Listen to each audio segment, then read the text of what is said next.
Ok.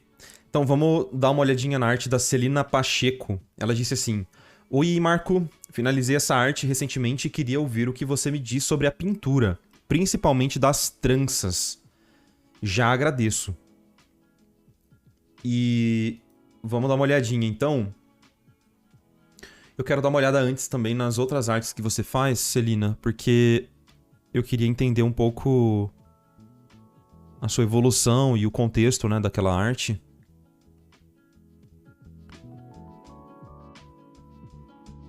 Uhum.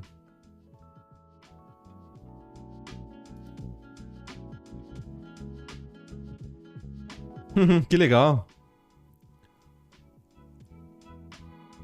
Entendi.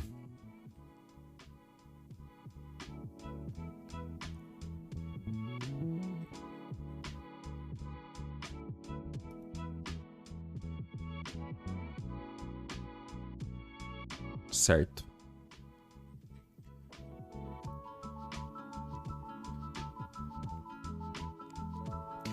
Esse salto de tempo para 9 meses atrás, em 4 imagens, ele é porque você tava focada em estudar, fazer outra coisa?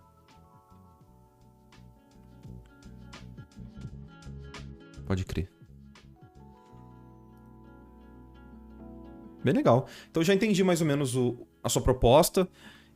Pelo que me parece, assim, você gosta bastante de misturar o conceito da sua imagem e envolver ele com uma ideia de design gráfico também. Então, é bem interessante a proposta desse tipo de arte. Eu gosto bastante, eu não faço muito. Não tem muito a ver com o que eu produzo. Mas eu acho super interessante, sabe? Vendo a imagem como um todo, eu acho que dava pra melhorar um pouco a diferenciação de luz e sombra de algumas áreas. Eu já faço uma pintura por cima aqui. Eu acho que dava pra usar algumas referências. Eu não sei se você usou referência direta pra essa arte, mas eu acho que dava pra usar algumas referências pra melhorar um pouco o desenho do rosto e a volumetria, mas sem perder essa característica que você tem, que eu acho que é bem legal, sabe? De usar algumas linhas, de mexer com um pouco de design. Então acho que isso é super legal mesmo do seu produto aqui. Não acho que você tem que perder isso de jeito nenhum. Usei, mas foram poucas. Então, eu acho que dá pra pegar mais referências, sabe? Até se vocês conhecerem alguma modelo que tenha feições similares. Mas eu acho que dava pra melhorar a tridimensionalidade como um todo, mas de forma simples, sem ficar gerando muito volumezinho, mas pensar nos volumes de um jeito que você consiga manter essa simplicidade e melhorar a representação dos seus materiais também. Eu sinto que o couro poderia parecer um pouco mais couro e tá mais volumétrico esse cinto de couro. As joias dela poderiam ser muito mais chamativas e muito mais vivas, assim, sabe? Elas podiam brilhar muito mais, parecer muito mais joia e chamar mais atenção pra ser o foco dessa ilustração, sabe? Então eu até escureceria um pouco algumas outras coisas, tiraria um pouco do foco de outras paradas pra deixar essas joias realmente saltarem. E aí fazer uma finalização com um pouco de efeito especial, mas bem pontual, com alguns efeitos de layer, tipo um color dodge, um linear dodge, mas muito pontual, ou até um screen. Eu gosto bastante de screen, para trazer um pouco mais de brilho para essa joia, mas também para trazer um pouco mais de variação da matiz, um pouco mais para, de novo, para tirar essa ideia de que essa joia ela é monocromática. Eu sinto que ela tá um pouco monocromática, sabe? Juliana Nalu. Deixa eu ver.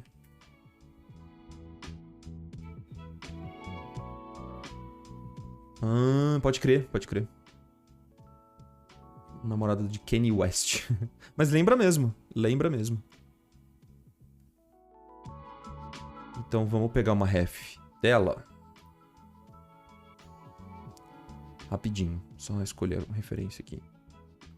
Eu queria uma referência que tivesse numa luz próxima. Não precisa ser literalmente a mesma luz, mas alguma fonte de luz que identifique bem quais são os planos do rosto dela, sabe? Pra gente poder diferenciar o que é maçã do rosto, essa parte lateral, a parte superior, e tentar tirar um pouquinho desse aspecto de monocromático que eu sinto que a sua pintura tá. Então, no geral é isso, tá? Esse é o resumão do que eu vou fazer. Então, provavelmente eu vou ficar um pouquinho em silêncio, trabalhando nesse paint-over, e aí você me diz o que você acha depois e a gente troca uma ideia, tá?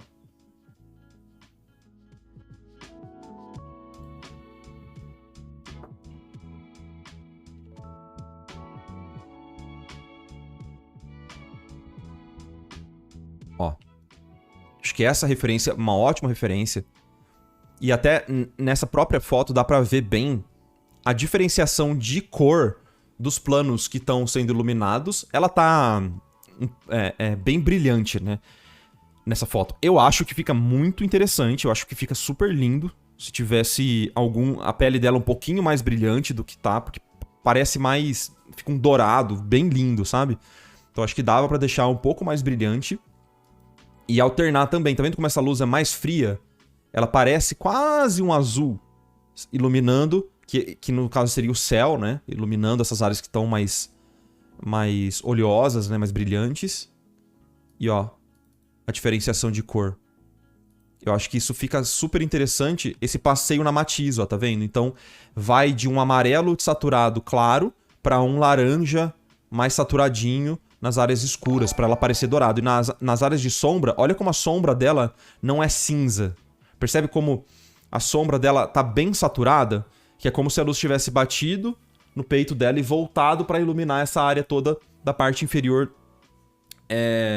da mandíbula dela. Então eu acho que dá pra gente coletar algumas informações muito preciosas nessa foto pra gente trazer aqui. Tá? Então eu vou fazer essa sugestão. De novo, é uma sugestão, não é a verdade absoluta de forma alguma. Mas ó, também dá pra ver um pouco da joia, ó, que legal. Um pouquinho de como a joia vai bem pro escuro aqui, nessas áreas de sombra, e ela brilha bem mais em alguns pontos, de forma bem pontual. Então, eu vou ficar um pouquinho em silêncio e já a gente troca ideia, ok? Então vamos lá.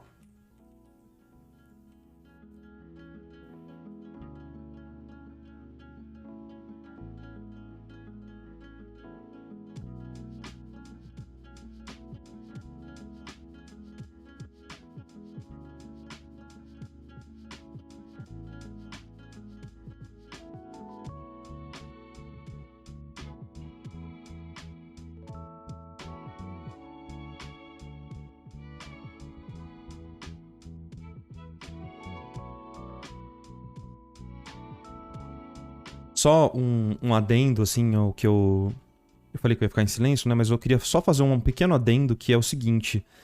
Eu tô usando essa luz bem acinzentada só pra contrastar com essa cor bem dourada que tem a pele dela, sabe? Eu acho que fica bem bonito.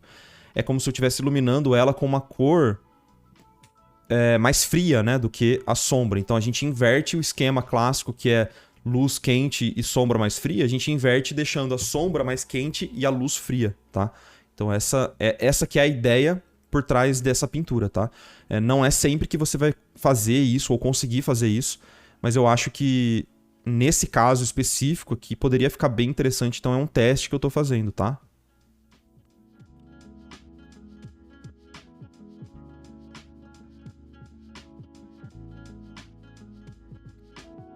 Agora eu vou usar uma layer de Lightning para clarear um pouco algumas sombras, trazendo um pouco mais de saturação. Então eu vou usar uma cor bem saturada para passar um pouco aquela ideia de subsurface scattering, né?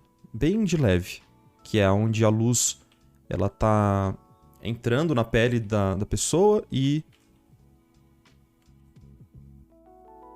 deixando ela mostrando que ela é levemente translúcida, né? Dando essa intenção. Mas aqui na parte inferior da mandíbula eu vou usar para parecer que é uma bouncing light mesmo. Uma luz de rebatimento do peito ou de, sei lá, se tiver alguém usando um rebatedor para fazer essa fonte de luz aqui. E isso faz com que as minhas sombras elas não fiquem tão escuras, mas elas ficam coloridas, entende? Então é uma ótima forma de você criar sombras diferentes da fonte de luz.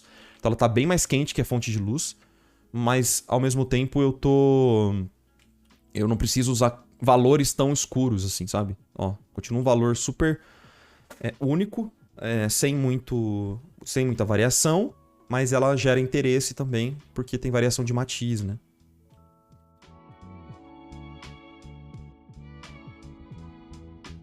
Especialmente nas transições, trazer um pouquinho dessa saturação é muito importante. Especialmente se a gente está pintando pele, porque ela deixa a pele com uma sensação de que ela é vascularizada, né? Que tem vasos sanguíneos aqui. Entende? Quando a gente usa cores muito cinzas para fazer pele, a gente acaba deixando ela muito com aspecto de que não morta mesmo, né? Vão ter momentos que você vai precisar pintar uma pele mais acinzentadas, mas nessa imagem acho que não é o caso. Então, muito cuidado na hora que você for escurecer uma sombra usando uma cor preta ou clareando usando uma cor branca, porque elas naturalmente vão acinzentar as suas cores. Então, se liga muito, muito nisso. Tenta pensar mais na variação de matiz, porque olha a diferença de cor.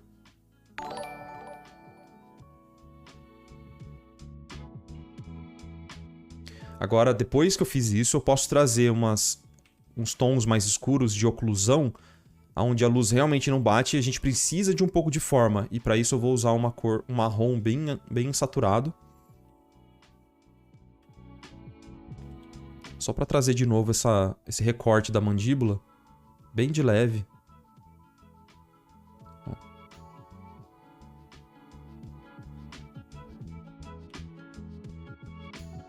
Então essas são as duas dicas, tá, Celina?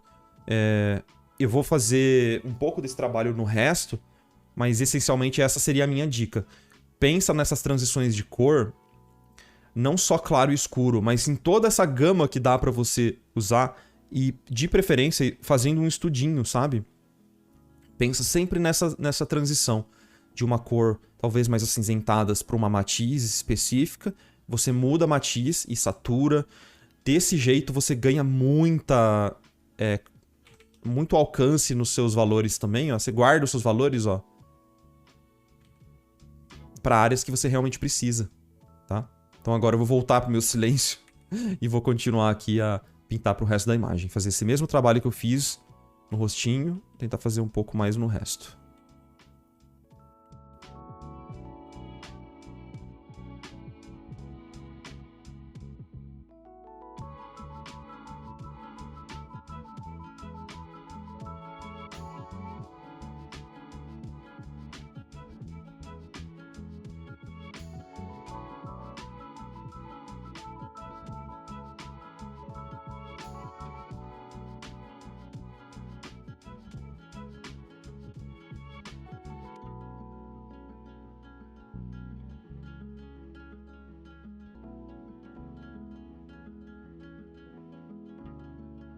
Quero tirar um pouquinho de contraste dessa área aqui.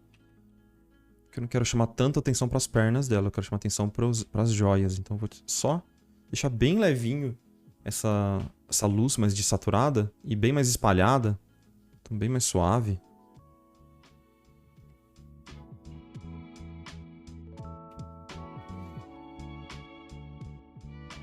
E aí no rostinho dela eu vou trazer aqueles pontos mais escuros que eu tinha mencionado, né?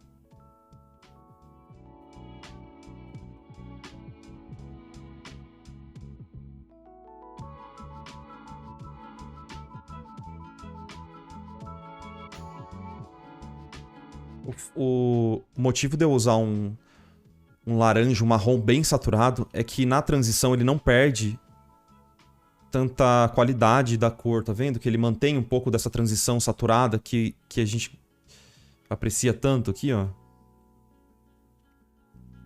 Ao invés de usar uma cor preta, que vai puxar pro cinza, eu uso um marronzinho, que ele, de certa forma, ele cria uma saturação interessante, sabe? Pra essas transições.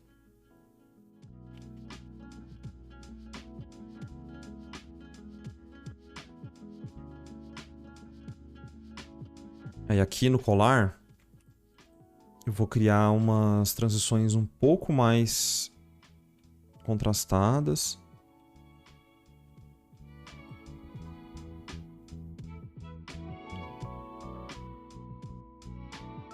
Vou escurecer um pouquinho mais essa região das joias.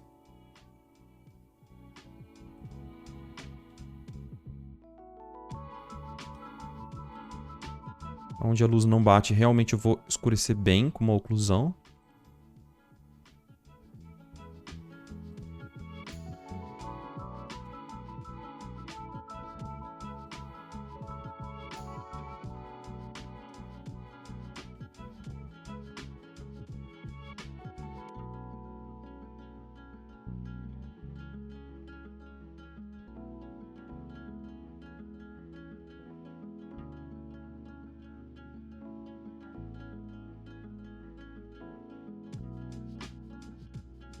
Tá estranho agora, mas vai fazer sentido já já. Pera um pouquinho.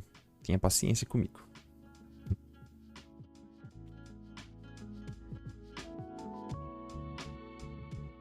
Os planos estão virados pra cima. Eu vou gerar bastante contraste, ó. Pra realmente ressaltar a ideia de brilho, né? De ouro. Inxalá.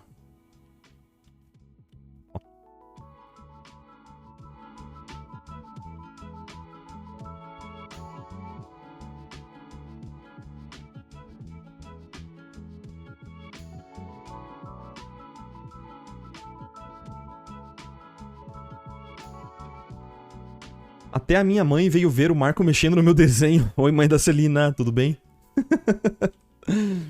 É com todo respeito, tá? Pra que a gente possa melhorar todo mundo junto.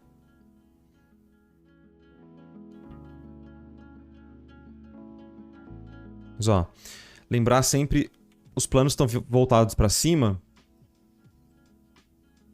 Deixar eles mais claros mesmo. E os planos voltados pra baixo, ou tão escuro, ou tão escuro quanto tá agora, ou mais escuro ainda. Eu tava mostrando ali algumas oclusões.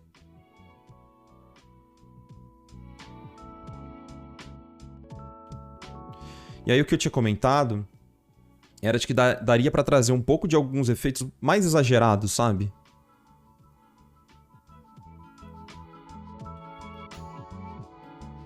Deixa eu testar o screen. Acho que o screen ficaria melhor.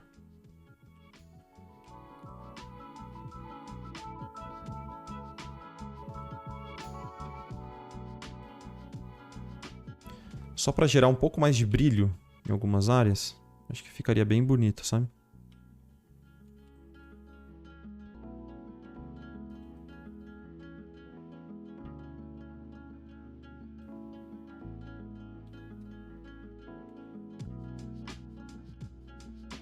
É o que a gente chama de efeito bloom. É como se a luz estivesse batendo e a gente vê ela meio que brilhando um pouco em volta, quase, quando a luz está muito intensa. E isso fica bem bonito quando a gente está lidando com metais, né?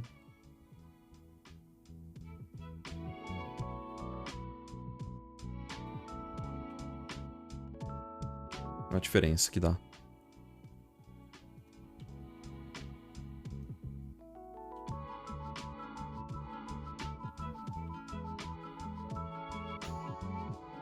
Eu realmente acho que tinha que ser o foco dessa imagem, porque ele chama bastante atenção, né? Especialmente esse cinto aqui. Ele chama bastante atenção, a joia, né? Então, se você tematiza essa imagem com a joia sendo o seu foco principal, meio que você vai orientar meio que tudo pra lá.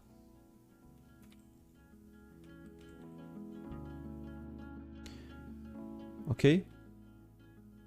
Aqui eu só vou criar um pouquinho só de volume. Escurecendo um pouco esses planos laterais para que os planos superiores pareçam um pouco mais claros. Mesma coisa aqui, ó. Eu vou tirar um pouco de informação desses planos laterais.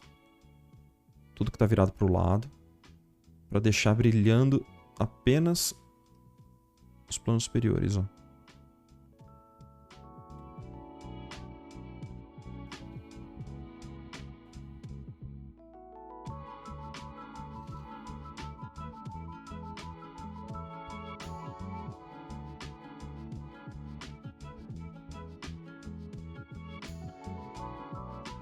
Meu mouse tá clicando 2 vezes, então me perdoa se der um zoom nada a ver aí.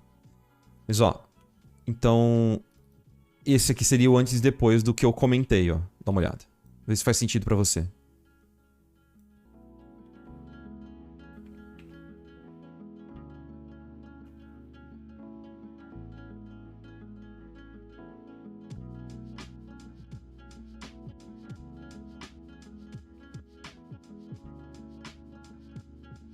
Então, é o que eu tava falando, de chamar mais atenção pra essa região das joias, do peito.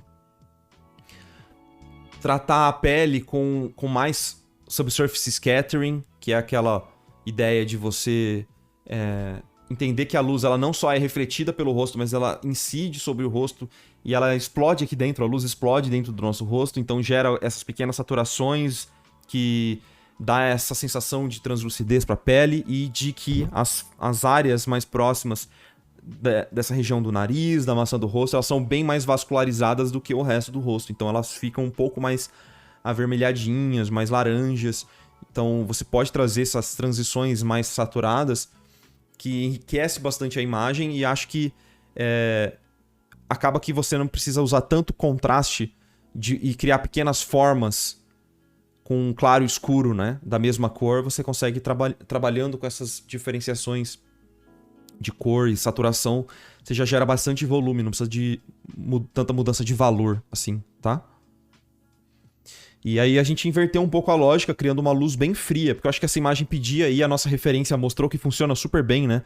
Essa luz mais fria pra uma pele mais morena, assim, acho que funciona e fica super lindo, sabe? Ressalta ainda mais essa pele, a cor da pele, e acho que fica muito lindo, né?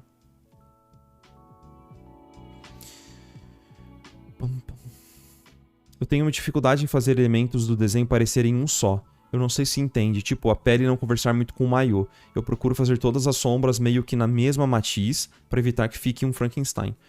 Uma forma de você fazer isso é gerando essa diferenciação de temperatura, sabe?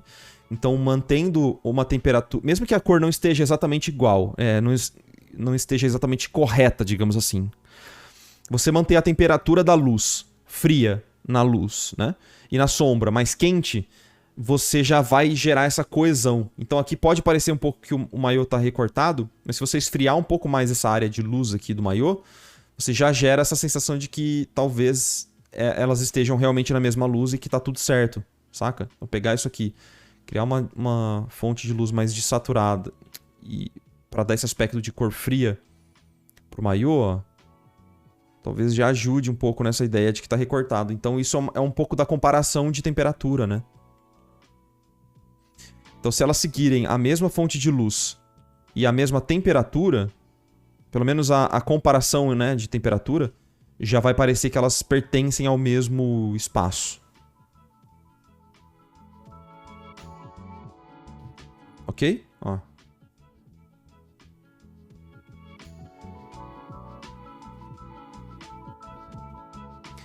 Valeu, Celina. Da hora a arte. Eu gosto muito dessa mistura de design e tal. Acho que você tem que continuar com certeza absoluta, porque esse é o forte. Recomendação sempre, tenta usar mais referências, tá?